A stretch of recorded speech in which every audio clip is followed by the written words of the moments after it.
All right. What's up, Country Style family? Welcome to another installment of the Country Style Podcast. Yeah, this is where we get country. Speaking of getting country, we out here in the country. Yeah, we are outside. This is our first on-location podcast that we've done, and this is something that I'm excited about. You see the man in this chair right here? This is somebody that you all need to know. This is Dr. Howard Conyers, who is on the podcast. Dr. Howard Conyers. Hey, man. Glad to be here with you. Thanks for having me. Glad to be here with you. We are on the Conyers farm, right by the pig pen, right by the barn. Got the tractors in the background. And we are here on this farm to showcase a lifestyle in a community, but to showcase what this family is doing in not just one arena, but a couple of different arenas. First and foremost may be the Moonshine arena, because this is where they do Conyers, the Backyard Distillery, okay, for moonshine. They're also doing stuff with agriculture.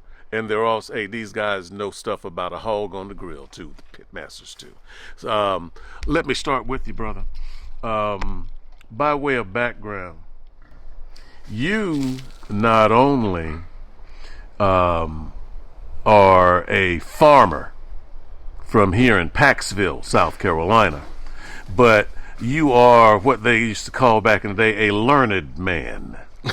Yes, I guess that's what they say. I got a little education. A learned man. And we're going to get into all of that. This man is a country chemist. He is a scientist. He is a specialist, and he's good at what he does. And he knows how to make proper moonshine the legal way. How did you get here, man? I mean, a lot of what I know started in this community on land where we sitting at or right across the street. Like growing, my father used to raise sweet potatoes and corn, learn hard work, discipline, learn the sciences, the math and sciences on this land. I probably wouldn't have become an engineer without growing up on a farm, because being a farmer, you're an engineer in real life, because if you work all year on a crop, you may only have a split second to save that crop and your hard work for the whole year. And when you're out here in a rural area like in Paxville, you don't always have access to a mechanic or something. You just have to do it yourself. So a lot of things, now I'm an aerospace engineer. It started right here in this community. Yeah, and I want to get into that educational background. Aerospace engineer, and you decided you were going to get educated. What, Duke University? I went to North Carolina A&T. North Carolina A&T. Undergrad, historically black college and university. Proud of that. Study an area called bioenvironmental engineering, and then I went on to Duke for a master's and PhD in mechanical engineering. Yeah, okay. And now my question to you is this. Did your mama and daddy think you were crazy? Said, we're sending this boy off to get him a good education, and you decided that you wanted to apply all of that great education, but bring it back home as well and apply some of that learning to the culture and the history of living off the earth. What was that like for you? Growing up, I saw people coming, they leave these communities and never come back. And I wanted to be able to figure out a way to better at least come back so young people in my community could see like there's opportunities to go somewhere, get educated, and come back. But like with an engineering degree I got, there's not places where I could work at. So you have to build the type opportunity you want to see. And so like working with my father, who initiated with the visionary for Backyard Distillery, with the mindset to go down this path. I brought the educator to learn knowledge, to put it into a facility, to take the tradition out in the woods and put it into a manufacturing facility. It's humbling, but it's also one of the most rewarding and challenging engineering projects, because for me, running a distillery is just nothing but a big science classroom.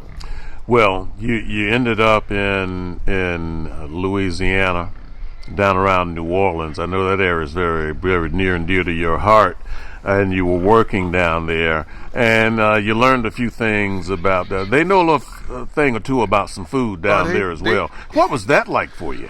So New Orleans is definitely known for a food city. I mean, one of the food meccas of the country. Y'all see the hogs. Them hogs, they don't know their life might be their time might be short. They ready for the barbecue pit. But what I learned in New Orleans was just how significant food was. And when being in New Orleans, when I left here, I didn't realize whole hog barbecue was such a rich thing. I just took it for granted. But being in New Orleans, Louisiana, helped me to realize, like, the culture that is embedded in my family, in my community, in this state, is rivals anything you see in New Orleans, Louisiana. And there's two cultures in particular that really resonated, because the area I lived in, New Orleans, Central City, uptown New Orleans, they have a Black Mexican Indian culture and the second line culture. Those two cultures are probably the most significant cultures in New Orleans outside of food. And when I saw those, I realized, like, whole hog barbecue was the thing that I possessed, and I had a responsibility to honor those people who came before me. Yeah. And, you know, barbecue and moonshine go hand in hand. Your father, Harrison Conyers, knew about moonshine. Taught me everything I know. Taught you everything. The fundamentals. You know. The fundamentals. When did you decide, you know what, I want to get back into that, but I want to turn it up. I want to do it right, and I want to educate and make some good shine along the way. When did that hit you? 2019. We initially started this journey for Backyard Distillery in 2015. A lot of people don't realize that. I just helped with the paperwork. In 2019, I realized I wanted to do something where I could help build a business in my community with my family, to change the face of farming in our community, but also, like, the sweet potatoes. Like, I had to figure out some vehicle to make sweet potatoes. Growing sweet potatoes is not a very profitable business, but it's a lot of hard work. What the sweet potatoes in my family grew for 35 years plus, and my father grew for 35 years plus, like, I knew that seed needed to be passed down. So the distillery thing came back. This was before COVID, and I realized this thing is recession proof. And I thought about that from a historical point of view, and interviewing old guys in barbecue, and it kept coming back, and they saying, the best barbecue people, the best barbecue cooks were also bootleggers. Mm-hmm. Yeah, a lot of history there. Well, we all know, you know, when you talk about bootlegging, so much history there. My daddy did a little bootlegging. It's been in my family. They never got that deep into it, but Dad could cook some shine, some creek, some stump, some fire water back in the day. But man, that was always hidden. It's always hidden. Got to keep that quiet. Can't let everybody know that you're doing, because you get arrested, they throw you under the jail.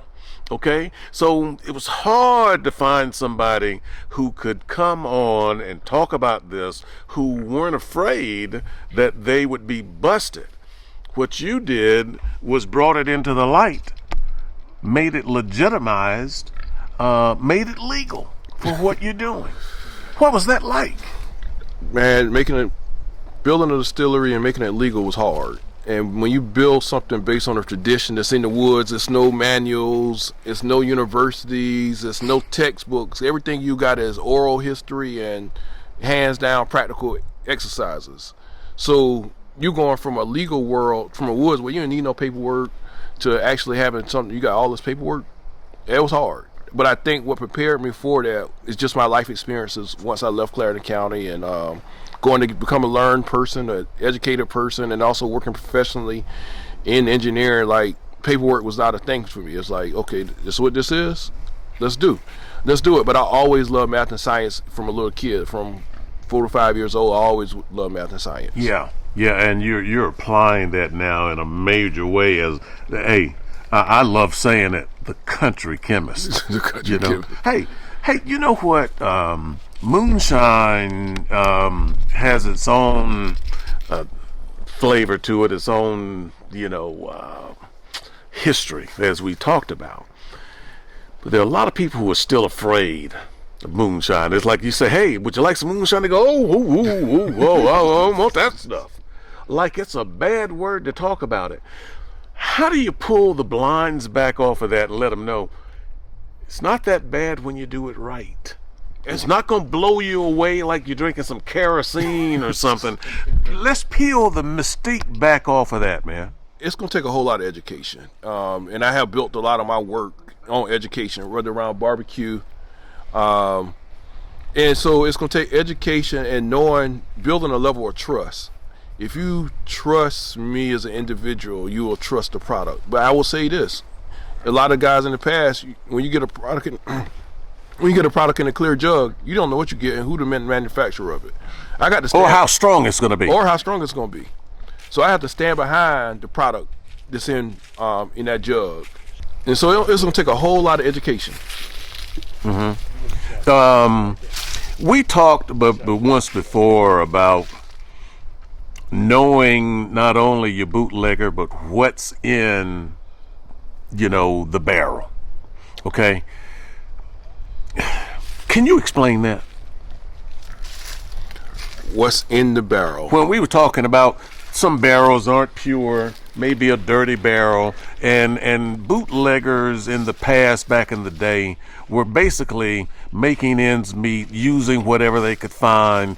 And that was part of why people were afraid of moonshine from the 1930s and 40s and the 1950s. So making moonshine requires a liquor still, and the liquor still has two major parts for sure: a pot to boil it to turn to a vapor, as well as the condenser. With that, the pot, people use what they had. So even in the modern sense, some people can make a pot out of copper, using like metal flashing for copper, for like off of roofs. You could buy it in sheets. Mm-hmm. But then you had to have the understanding of the trades to be able to solder that copper together. Later years, when metal barrels came on the scene, people said, well, I don't have to worry about that, but I'm going to just use a metal 55-gallon drum that who knows what it was in that 55-gallon drum previously. And in 2024, you got a lot of like chemicals, and you go get these barrels off Facebook or Facebook Marketplace for $10 to $15, but they could have had spray foam insulation, or they could have came from the landfill. You don't really know, but they're not anything biological. Mm-hmm. The other part of the system, or the condenser part, the condensation side of it. The condensation side of it, back in the past, people used what they had, and they didn't know how to thoroughly clean the pot or the condensation system. So if they use a brand new radiator, for example, instead of going to get one off an old car that they had, that somebody uncle had, or they took one off the tractor that had antifreeze in it, that antifreeze in it is ethylene glycol. You just can't rinse that out. There's no way to just rinse that out. And what people fail to realize, alcohol is a solvent. Mm-hmm. But being a solvent, it could pull things out of things that it could pull ingredients out. And with antifreeze, it will pull it and clean it. But when you get ready to boil it and make alcohol, antifreeze had a boiling point too. Sure. Go along with alcohol. I mean, yeah.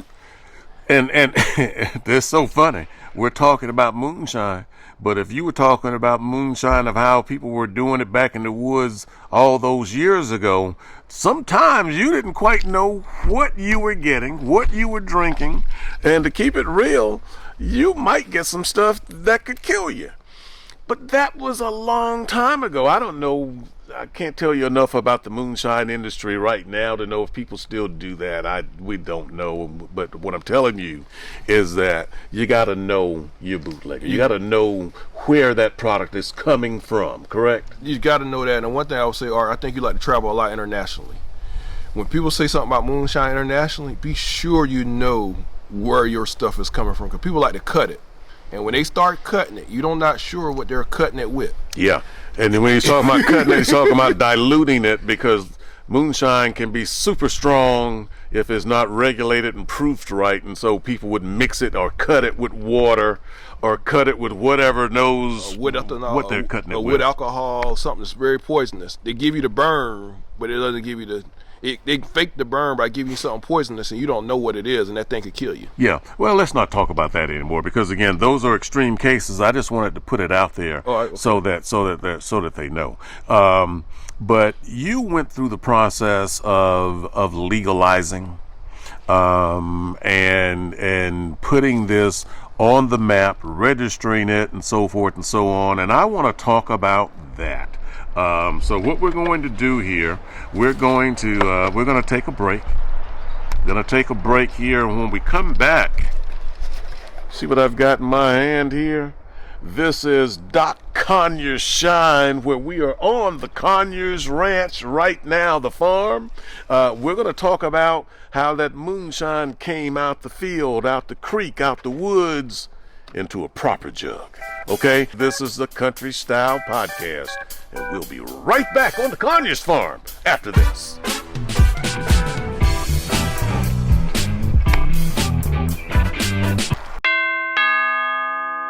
Hey, Country Style family, let me interrupt this video with just two things before we continue.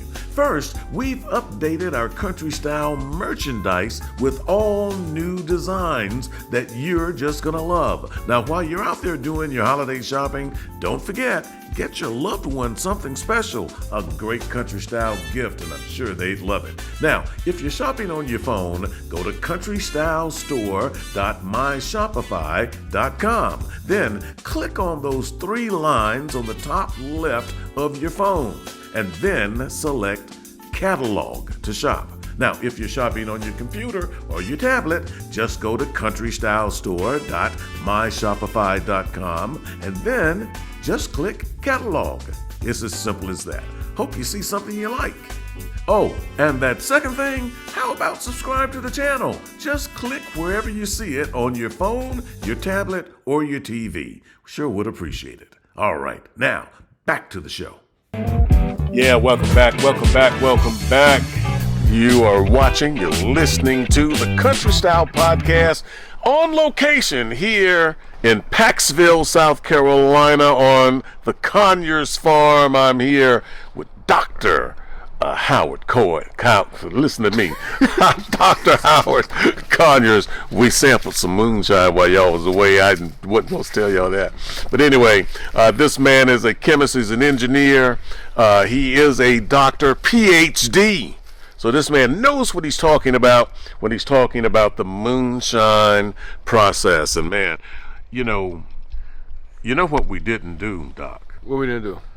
You know as well as I know that there is a tradition on this podcast that we don't talk about nothing unless we start with a shot of shine. And in your case, you are the moonshine man. How could we not have started with a shot of shine? Well, we could change that. That's not a problem. Alcohol is at least our problem over at Backyard Distillery. Shoot, that. Oh yeah. There you go. Pour us up the trouble. You ain't got to drink it all. We can even be generous. Now, when you manufacture, you could do this. Yeah, that's right. You ain't got to drink. Don't feel pressure to drink it all now. Well, it's called a shot for a reason. Yeah, but Well, there we go. All right, here we are right here. Friends and neighbors, this is not just a shot of shine for this podcast. This is a shot of Doc Conyers Shine from the Backyard Distilleries, Paxville. All right. Salute. Oh, it is empty. Mine empty too. Oh, normally you see me doing all that stuff. That shine is so smooth, it wasn't even necessary. Whew. All right, now let's get back here. How did you get there? You've got a product that's labeled, that's regulated, that's good. How did you get from working in a still, working in the background and all of that stuff on the farm, to right here. How did you get there? This might look easy, Art, but what people fail to realize, there's a notebook that's about 3 inches thick. It has all the drawings, my notes, and that's not everything. A lot of it's in my head, and a lot of it's in my father's head. Spending time back here in 2020 from probably November of 2019, because I remember that because we went to West Africa during the Christmas. So I built the first pot. I designed and built the first pot to make moonshine while I was in West Africa. Which would be a still. Which would be a still. And you made it in West Africa? No, I made it here, but before I went to West Africa. Oh, I see. And from that time forward, then COVID came, and that was when they had the time to be able to come here and work on the process of going through the steps to become legal. Yeah. Which is probably about a 6-month process at least, but the background checks us. I'm kind of scared to know what the background checks they check on. Let's keep it real for a minute, okay? I'm looking at the color of this right here, okay? Now here you are trying to get a background check, trying to get, so that you can go legitimate with this. I would imagine that was not easy, where people were just opening the door and said, "Oh yes, sir, we'd love to have you. Come on in." Nah, there's none of that. Like, it's countless hours of reading, countless hours of going through the application process. And I tell you, I think earlier I said we started this process in 2015. We got through the state process, but we didn't get through the federal process. There's no straightforward manual how you get through the whole revenue office at the state level, as well as the TTB at the federal government level. And what the federal government, or any of these bodies, the state or the regulation, state or federal, they care about this product. They care about the tax in this product.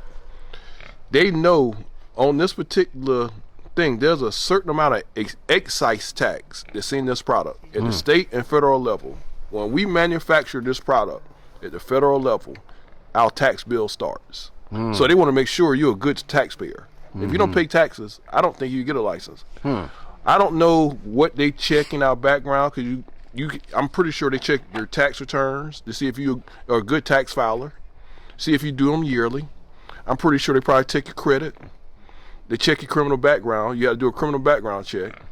You got to be squeaky clean. Squeaky clean. Squeaky clean. Oh man. I mean, I'm pretty sure you have to be squeaky clean. Well, I'll tell you something else that helps, and that is having a good product. Because at the end of the day, you can go through all of that, and then you still putting out a product that nobody don't want. Okay, let's talk about that part. He's got a good product that we need to talk about. You got a brown one there and a white one. Doc, tell me about the difference, man. What's happening with that? So all liquor come out the still clear. All liquor come out the still clear. This brown comes from finishing in a barrel, in a char oak barrel, like a bourbon, like a bourbon barrel. I don't think we sampled this early, so we did not. But that's not a special problem. Treat. I want you to smell it. Oh my God! It smells completely different from the other one. It's completely different. Take a look at that, friends and neighbors. Go ahead. Yeah. That's a barrel finish. Yeah, that's a barrel finish. I think you don't like that. I think you like bourbon, or you? I do like bourbon. I think you don't like that, Art. I do like bourbons. Look at this. And this is I did not know that moonshine, which you always think about comes in the old still, which is, metal, could come out of like a bourbon barrel. Take a look at that. Look at the finish on that, everybody. Can you see that right there? It's probably go good with smoking cigars. I'm not a cigar smoker. Oh, and I am. Okay, cheers on this. Cheers. Here we go. Here we go.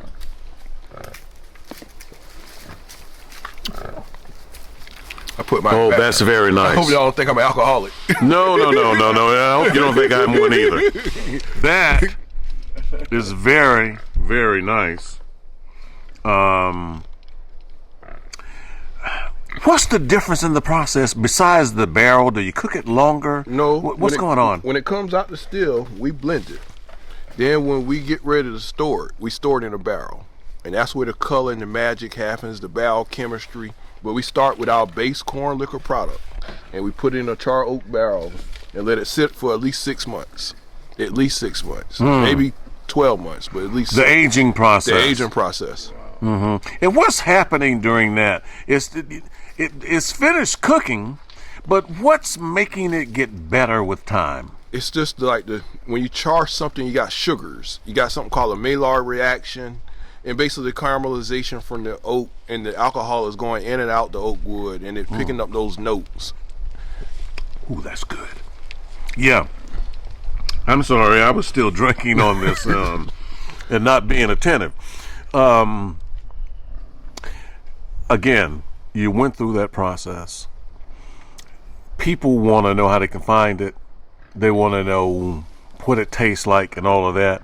Do you feel like you are constantly having to educate about moonshine because people are going to always be skeptical about it? Or is that curtain coming back slowly? What's your opinion? I'm probably have to constantly educate on moonshine, and I'm pretty much going to probably have to do it for 10. I already think I'm going to have to do it for 10 years at least to get the wherewithal to get people comfortable.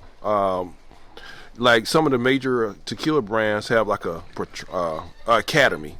Eventually, I might do like a Moonshine Academy, just so people can understand the nuances and have access to me as a maker. I've made like video series so they can have under approach. Not everybody gonna know it to the level I know it, and I'm not expecting them to know it to the ins and outs. Yeah. But I think they do need to have a surface level information so they can have it where they can understand like this is not a bad product. But the other part about this product is right here is in plastic. Right? Yeah. And some people just don't want to drink product made out of plastic. Yeah. They don't, no matter what the quality is, because it was in plastic. And I also know there's some microplastics or whatever. And I know like the better drinking waters, you want it in glass, not water, not plastic. So the same thing with alcohol. And so we're in the process of converting to glass, but I am going to keep these plastic jugs for our local community because it's cultural. Because again, and it's a good thing that he's Dr. Howard Conyers, and that's because he's educating and trying to peel back the label on this mystique and so forth and so on. But again, you talk about like the bottling of it, the labeling of it. On those labels, are you giving them what they need to know? I mean, to make people feel better about it. What's on that? The information on this label is proved by the federal government, so y'all can know y'all drinking a safe product. Every word on here means something. Let me give y'all an example. People don't realize this. Alcohol is traded on an international scale. So because it's traded internationally, everything is in a metric system. We're not trading in ounces. We're trading in liters. So we're not going to buy a fifth of liquor or a half gallon of liquor. We got to trade it in a metric system. So this is 900 milliliters because we trade in the liquors all around the world. Just the federal government is trading. This is an international thing. The government warning. This is a Surgeon General warning to make sure pregnant women don't drink alcohol. The proof. The proof is exactly known and it's calibrated to a standard at 60 degrees Fahrenheit. So if you proof this alcohol and it's not 60 degrees, there's a book that I have to temperature correct for. So if I proof this alcohol at 70, it's going to have a different proof. But when they go back and do it at 60 degrees with that's the standard reference temperature. This alcohol will be 80 proof. Wow. Well, where do you want to go? Again, let me just, because I can do this because we're out here on the farm. We're not in a studio. I just want you to see this again. We're here on the farm, okay? Which, by the way, I love because y'all know I'm country. Look at that right there. Y'all know I love this. Where would you like to take this? How far do you want to see it go? What else do you want to do? You know, talk to me about where your head is and what you want to do. So with this product, I want to make sure moonshine is not the forgotten spirit, because this spirit has gotten a lot of black people across, and we cannot forget the bridge that got us across. And I think a lot of people have gotten educated off this product and they have a lot of shame in their family, but people don't realize the hard work that the men and women did in manufacturing this product to help send a lot of individuals to college. I don't know if you went to college based on moonshine, but there's a lot of black people who improved themselves socially and economically because of this product. Yeah. They sent a lot of people to college. So I want to make sure first it's not a forgotten spirit. I feel like this spirit is our spirit.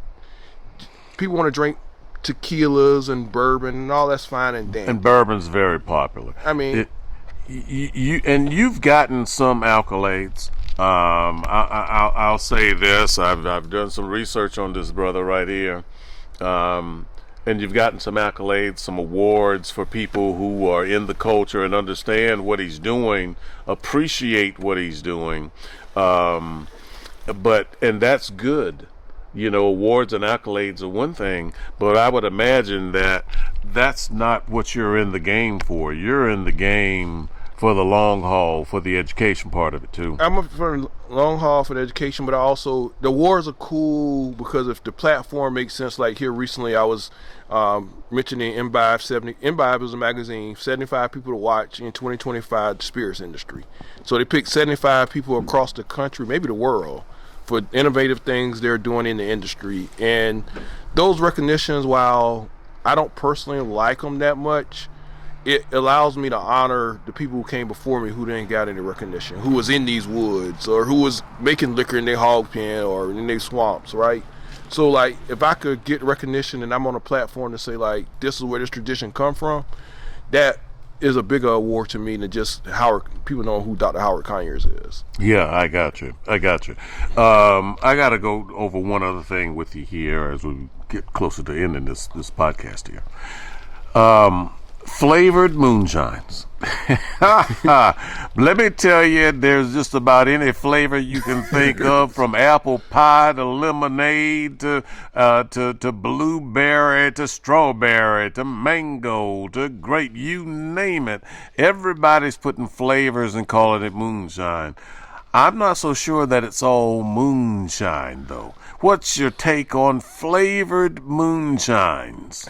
It's not. Some of it's not all moonshine. Some of it's a way to cut it and hide, not having to make as much moonshine, or if they inferior quality, they may want to cut it with another liquor just to stretch it to make it go further.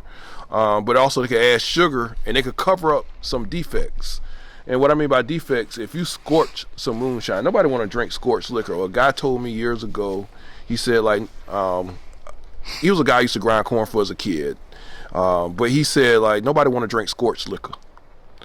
But if you put some flavor into it and enough sugar, they'll drink it. They'll drink it. They'll drink it like Kool-Aid. And it's like my father says. Like, I've had butterscotch moonshine. It's probably good too. It's probably good cold. Yeah. Because everybody like that old butterscotch candy from church. Yeah, church that's lady, right. Church mother. Yeah. And again, females out there are saying, "Oh, that's going to be too strong for me. Oh, I want to stretch that stuff," because they're afraid of it. Can you talk to the women for a minute about moonshine? Yeah. So we actually, I'm working with this black female group, Cocktail. They call Cocktail Bandits out of Charleston, South Carolina. One is named Johnny Caldwell, and another named Tanika Reeves. And they also was somewhat scared and hesitant, but like once they had it, like, oh wow, it really mixes well. There's so much we got to peel back and we got to go forward. Like people realize if this is 80 proof, this right here is basically tequila. A lot of women like to drink tequila and vodka. What is the difference between 80 proof alcohol moonshine than 80 proof vodka? I mean, I understand this container is not sexy or pretty. It may not be appeasing to the eye, but if we put this in a nice packaging, nice label program, what is the difference? My hands are dirty, so please don't judge me. Oh, we're in the country. We're in the country. But just know, like, what's the difference between 80 proof alcohol if it's a good drink? That's right. And it don't give you a hangover. That's what you want. Yeah. And it mixes good. So, I mean, like, if you got the right recipes for cocktails for a house party or mixing drinks, this mixes just as well as any tequila or vodka. And for the people who don't drink alcohol, alcohol is such a negative thing in our community. But people love desserts in our community. Well, you know what, and I'll say this, and we're getting ready to bring this to a close because you're going to be hearing more about this brother on country style. You're going to walk you around the farm and all that kind of stuff, and you'll get to see all of that. But again, this process and the history on moonshine goes so deep. Prohibition and all this, and bootleggers running the back dirt roads and trying to, distribute moonshine and so forth. But in the black community, like you said, this helps send people to college. Right? So it doesn't matter if you're a drinker or not. And like when I took you to Cuba, when we did the Cuban cigars, okay? I did see that one. Everybody don't smoke Cuban cigars. I get that. All I'm trying to do is educate. And so we're trying to educate here again about the culture of moonshine. Doc, show them that mason jar right there. Because this is the way y'all are used to seeing moonshine. This right here.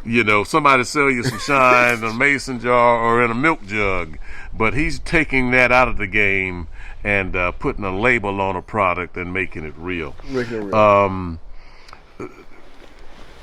Again, we're proud of what you're doing. You're dealing with the mystique, you're educating, and you're changing the game. Is this the way you saw it? Is this what you had in mind? Or did it just happen? I'm changing the game. I mean, I also am fulfilling. We black. Let's be honest with you. We black. Not many people's got legal liquor licensing to manufacture alcohol. If we gonna make change in this country, sometimes we gotta go through the legal processes, and that is what this is all about. And helping to show the greatness in people like my parents. Like a lot of people don't get to see my parents. They see Dr. Howard Conyers, but without them, I'm no one. They made me. Like tell it. They made me who I am. Tell it. My mom was a social worker, and so making this product was a soul searching moment for my mom, because she's like, you throwing away your whole all this college to make liquor, and you to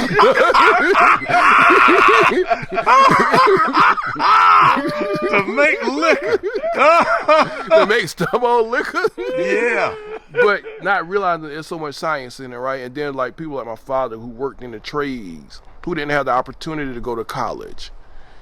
Or they didn't have the opportunity. So for me to go to college and be able to make this product, like it's honoring them through their work, their sacrifices they made for me. Like they could have did other things, but me and my brother wouldn't be where we are without the sacrifices they made. Well, man, we appreciate you.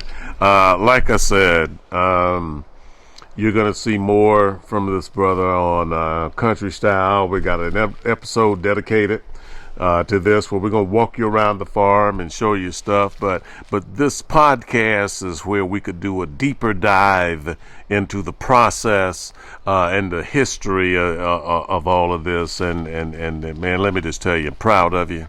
Love what you're doing. I know the people are going to fall in love with you. Well, let me just say this. I'm proud of what you have created in Country Style. Like when I did Nourish with PBS years ago, like you was starting out around that same time, I think around 2017, 2018. That's right. And I was following you, even though I was working with a major organization. Yeah. And then to see, more important, more recently, what you did in Bennettsville with this barbecue cook-off, the Country Style cook-off, that is game-changing. I mean, I know a lot of people know me from barbecue, but like, seeing that many black people come to Bennettsville, off number 9, I think it's number blessing. 9. It's a blessing. 38. I couldn't believe. I couldn't believe that many people traveled. To that event from across the country. So keep doing what you're doing. Well, thank you, man. I appreciate you. Look over there to the right. It's Mom and Dad over there. Hey guys. Hey, Mom and Dad. See him waving over there? Man, let me tell you, you're gonna get to see more of all of that. That's the Conyers family. We're in Paxville, South Carolina. Man, we appreciate you, baby, as always. And, hey, listen, all I can tell you is try moonshine if you haven't tried it. Try this brother's product if you haven't tried it. Just give it a try. Open up your mind. Open up your mind. Give it a try. Hey, man. Thank you again. Thanks for coming down. Appreciate you being here, man. Thanks for having me. And all like that. And again, you'll see him more on Country Style when we do that episode. But for now, that's going to do it for this edition of the Country Style Podcast, where we get country and we educate you too. Till the next episode. Next time. Thanks again. Look at them pigs over there. Look at the pigs over there. Man. You see them pigs over there? Pigs all out there. They ready for that barbecue pit. All right.